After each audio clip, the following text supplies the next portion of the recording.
Hello friends, ఈరోజు నేను vitamin C గురించి చెబుతున్నాను. విటమిన్ సి లేదా ఆస్కార్బిక్ యాసిడ్ నీటిలో కరిగే విటమిన్.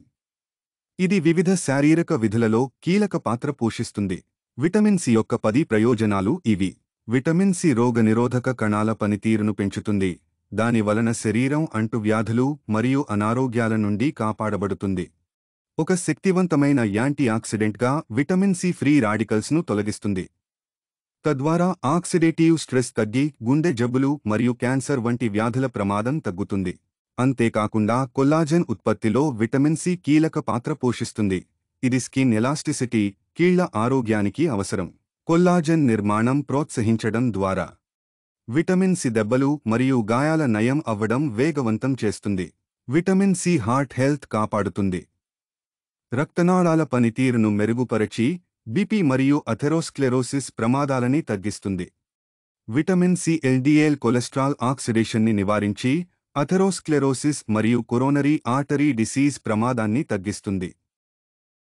అంతేకాకుండా విటమిన్ సి వాసోడైలేషన్ను ప్రోత్సహిస్తుంది. తద్వారా రక్త ప్రవాహం మెరుగై బీపీ కంట్రోల్ అవుతుంది. ఎండోథెలియల్ ఇన్ఫ్లమేషన్ను తగ్గించడం ద్వారా విటమిన్ సి మొత్తం కార్డియోవాస్కులర్ హెల్త్కి దోహదం చేస్తుంది. అలాగే vitamin C plant based foods నుండి నాన్ హీమ్ ఐరన్ ఎక్కువగా అబ్జార్బ్ అయ్యేటట్లు చేసి ఐరన్ డెఫిషియన్సీ ఎనీమియా నివారిస్తుంది. అంతేకాకుండా ఏజ్ రిలేటెడ్ మాక్యులర్ డిజెనరేషన్ ప్రమాదాన్ని కూడా తగ్గిస్తుంది. వృద్ధాప్యంలో వచ్చే ఏండి మరియు కాటరాక్స్ వంటి కంటి వ్యాధులు నివారిస్తుంది. శరీరంలో కార్టిసాల్ లెవెల్స్ మరియు స్ట్రెస్ హార్మోన్ కంట్రోల్ చేసి డిప్రెషన్ మరియు యాంగ్జైటీలను నివారిస్తుంది. అలాగే వృద్ధులలో ముఖ్యంగా ఆస్టియోపోరోసిస్ మరియు బోన్ ఫ్రాక్చర్స్ ప్రమాదాన్ని తగ్గిస్తుంది. ఇంకా కొన్ని పరిశోధనల ప్రకారం విటమిన్ సి ఎక్సర్సైజ్ చేసే సమయంలో వచ్చే కండరాల నొప్పి మరియు ఆక్సిడేటివ్ స్ట్రెస్ తగ్గిస్తుంది. విటమిన్ సి లభించే ఆహారాలు చూద్దాం. మానవ శరీరం విటమిన్ సిని సొంతంగా తయారు చేయలేదు. దీన్ని ఫుడ్ లేదా సప్లిమెంట్ల ద్వారా పొందాలి. అదృష్టవశాత్తు అనేక రకాల పండ్లు మరియు కూరగాయలలో విటమిన్ సి పుష్కలంగా లభిస్తుంది. సిట్రస్ ఫ్రూట్స్ అయిన లెమన్, ఆరెంజ్ మరియు గ్రేప్ఫ్రూట్లు, అలాగే జామ, స్ట్రాబెర్రీలు విటమిన్ సికి ప్రసిద్ధి చెందాయి. ఆకుకూరలు మరియు బ్రోకలీలలో విటమిన్ సి ఎక్కువగా లభిస్తుంది. మాంసాహారాలలో సాధారణంగా విటమిన్ సి ఉండదు. రోజువారీ భోజనాలతో పాటు విటమిన్ సి రిచ్ ఫ్రూట్స్ తీసుకోవడం ద్వారా తగినంత విటమిన్ సి పొందవచ్చు.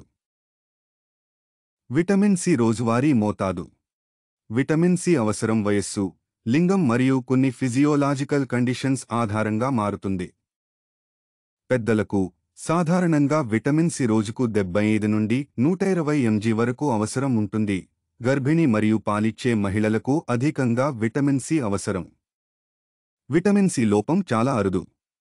కానీ ధూమపానం, దీర్ఘకాలిక అనారోగ్యం మరియు సరిపడా ఆహార తీసుకోకపోవడం వంటి కొన్ని కారణాలు ఒక్కోసారి విటమిన్ సి లోపం రావచ్చు. అటువంటి సందర్భాల్లో విటమిన్ సి సప్లిమెంటేషన్ అవసరం.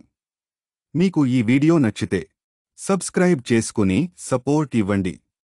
ధన్యవాదాలు.